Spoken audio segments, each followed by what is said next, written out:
Eto na mga idol, OKC Thunder makukuyog mismo sa home court ng Los Angeles Lakers kapag ginawa pa nila ang kanilang pandaraya doon sa Game 2. At Los Angeles Lakers mas malakas na lineup ang gagawin dito sa Game 3. Kinakailangan manalo na para hindi mauwi o mapunta sa Boracay. Aalamin natin yan, pero bago yan, intro muna tayo mga idol.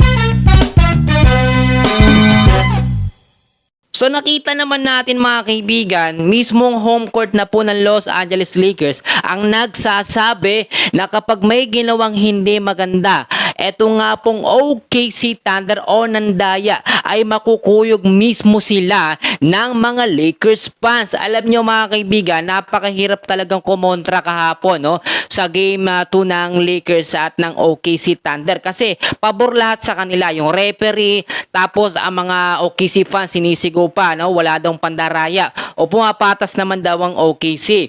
Pero eto lang ang masasabi ko mga idol.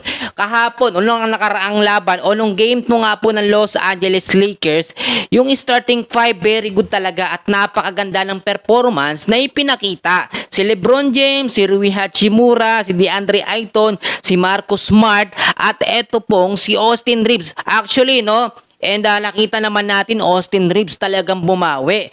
Nabigyan ng 38 minutes.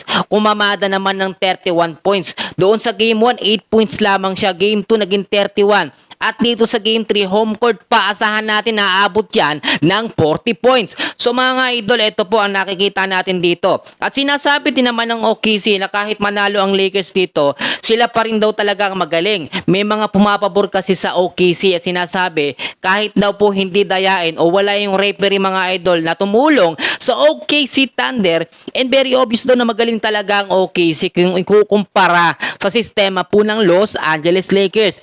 Given na wala tayong Luka, talagang medyo pilay ngayon ng Lakers, pero napatunayan na yan na kahit walang Luka, meron tayong LeBron James, meron tayong Austin Reeves, Rui Hachimura, yung mga player na yan na magdadala. Pero eto pa, dapat din pong bantayan ulit at gawin ni Marcus Smart yung depensang ginawa niya dito kay SGA para hindi po makakumamada o makapuntos ng mataas sa 20 points. Nakita natin very good sa game 1 si Marcus Smart. Dapat i-maintain niya ho ito. Eto pa po mga idol, kung sakasakali nga po, hindi natin masabi, magkaroon na naman ng dayaan. For sure and 100% papabor talaga ang referee sa Lakers. So bawi-bawian lang tayo ngayon. Ang OKC, huwag kayong masyadong mayabang, lalo na yung mga pumapabor at mga fans po ng OKC Thunder. Kaya lang naman sila nasa top 1 ng Western Conference kasi madaya sila at lagi silang pinapaboran. Siyempre, pera-pera yan.